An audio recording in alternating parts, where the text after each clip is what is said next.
तो अगेन दोबारा से मैं एक बार क्विक ब्रीफ करता हूँ यहाँ पर कि हमने क्या सब कर लिया। सो एक यहाँ पर O3ZnH2O, ये है हमारा O3ZnH2O। तो ये हमने एल्कीन लिया, एल्कीन में ये वाला ओजोन का स्ट्रक्चर लिखा हमने। इस ओजोन से पहले मोनोजोनाइड बनता है, मोनोजोनाइड के बाद फिर ओजोनाइड बनता है जो कि हाईली अनस्टेबल, यानी उसके बाद ये जो रिएक्शन हुआ है ये न्यूक्लियोफिलिक एडिशन रिएक्शन है basically. And then here it is ozonide is formed. Ozonide से हमने यहाँ पर ये देखा है कैसे ये एल्डिहाइड और कीटोन बन जाता है यहाँ पर। So this is how we have got this aldehyde और ketone in this particular case. यहाँ पर कुछ इस तरह से ये बना है। And so the product would be like C double bond O, और ये C double bond O है। और यहाँ पर जो nascent oxygen हमारा बना था, this nascent oxygen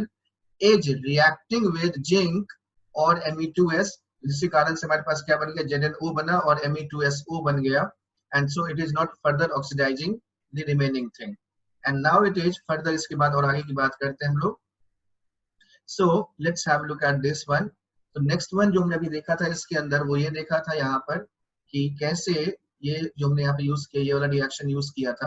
अब इससे और आगे चलते हैं, यदि हमारे पास ये जिंक और Me2S नहीं होता तो reaction would have been given this particular product. अब इसके कुछ फीचर्स हैं, कुछ इसमें इंपॉर्टेंट कंक्लूजन्स हैं ओजोनोलिसिस में जो हमें ध्यान में रखना है। नंबर 1, कुछ बातों को हमें ध्यान रखना है यहाँ पर। पहला, जैसे सपोज मान लो कि कहीं पर ये कुछ इस तरह का आता है, लाइक सपोज हमने ये ले लिया, दोनों जगह डबल बॉन्ड लगा दिया,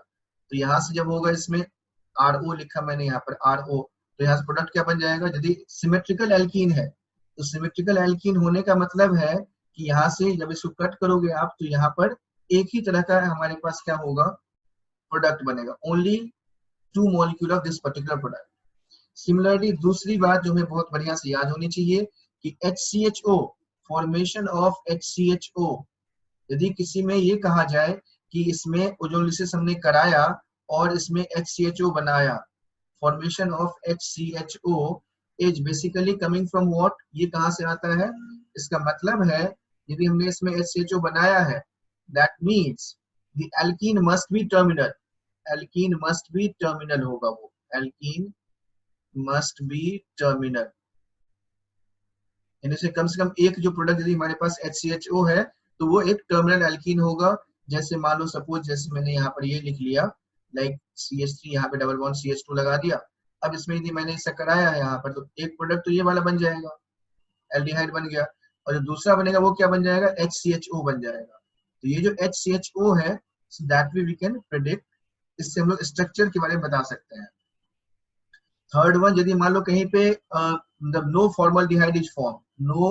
HCHO is form, that means कि स्ट्रक्चर में कहीं भी डबल बॉन्ड टर्मिनल पे नहीं हो सकता, no terminal double bond, no terminal double bond. जैसे ये वाला ले लेते हैं हम लोग, यहाँ पर सपोज मैंने डबल बॉन्ड यहाँ पे लगा दिया, इसका जो रिडक्टिव ओजोनोलिसिस हमने कराया है, सो दैट मींस व्हाट, यहाँ से बन जाएगा ये वाला डबल बॉन्ड O, प्लस जो दूसरा बनेगा वो ये वाला हमारे पास डबल बॉन्ड O यहाँ पे ऐसा बन गया। So we can not have formaldehyde. तो ये जो है कुछ जनरल इंफॉर्मेशन हैं, जिस इंफॉर्मेशन के बेस पर क्वेश्चन होता है कि आप यदि एल्कीन का स्ट्रक्चर प्रेडिक्ट करना है, so for that we can use this particular reaction. तो अकॉर्डिंगली जैसे मेरे पास ये दिया हुआ था यहाँ पर, इसमें सिंगल एक ही बना है एल्कीन, यदि कहीं पे ये हो कि हमने एक मॉलिक्यूल का रिडक्टिव ओजोनोलिसिस कराया और एक ही प्रोडक्ट बन रहा है, that essentially mean it's a symmetrical alkene. दूसरा HCHO बन रहा है मतलब वो टर्मिनल एल्कीन होगा, यदि HCHO नहीं बन रहा तो उसमें टर्मिनल डबल बॉन्ड नहीं होगा। ठीक, यदि हमारे पास यू कैन से जिंक और Me2S नहीं है तो उस केस हमने यहाँ पे रूल क्या पढ़ा था, यदि हमारे पास हाइड्रोजन डबल बॉन्डेड कार्बन के साथ यदि हाइड्रोजन लगा हुआ है तो उसमें एसिड बनेगा, हाइड्रोजन नहीं है तो सिंपल कीटोन बन के रह जाएगा। एंड सो फोर्थ एज, यदि हम लोग बेंजीन की बात करें तो बेंजीन में हमेशा क्या होता है कि बेंजीन का यदि हम लोग एट एलिवेटेड टेम्परेचर पर यदि हम लोग उसको कराएं यहाँ से, so what we get is benzene के केस में RO हमने कराया यहाँ पर, so the product would be like this one, यानी हमें क्या करना है, डबल बॉन्ड को कट करना है, cut the double bond and paste oxygen, तीनों जगह से हमने कट कर दिया, so we can have this one, यानी यहाँ से क्या बन जाएगा, ग्लाइऑक्सिल बन जाता है। दिस इज H, ये यहाँ पे कार्बन, ये H और ये double bond O, double bond O, ग्लाइऑक्सिल इसका नाम है, glyoxal, right. If I change this one, यदि मैं इसमें थोड़ा सा देखो ट्विस्ट करता हूँ क्वेश्चन को, सपोज मैंने यहाँ पर ये ले लिया, ठीक, I have taken this one and then I am asking predict the product of ozonolysis, ठीक है, इसका क्या होगा, RO हमने कराया, so predict the product, and the second one is this one, then predict the product in this case। दोनों में number of products कितने बनेंगे, कौन कौन से बनेंगे, आपको दोनों के लिए आइडेंटिफाई करना है, 1 और ये वाला, यानी ए और बी, मैं लिख देता हूँ यहाँ पर ए और ये बी में क्या क्या प्रोडक्ट बनेगा, कौन कौन से प्रोडक्ट बनेंगे, कितने नंबर्स में होंगे, all that we need to identify, उसको मैं आइडेंटिफाई करना है। So please try it out, इसको दोनों को ट्राई करके देखो आप क्या होता है।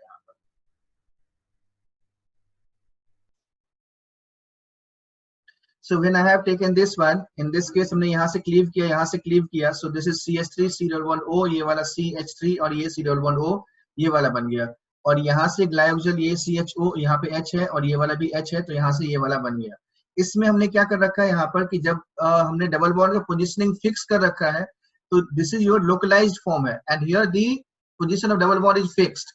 But the moment you have taken this one, जब हमने यहाँ पर ये अंदर में रिंग बना रखा है, इसका मतलब है बच्चा देखो, इस बात को हमें बहुत ही ढंग से अप्रिशिएट करना चाहिए और सीखना चाहिए यहाँ पर कि ये जो है ये कुछ और है, तो ये जो कुछ और है वो क्या कुछ और है, let us have a look at that.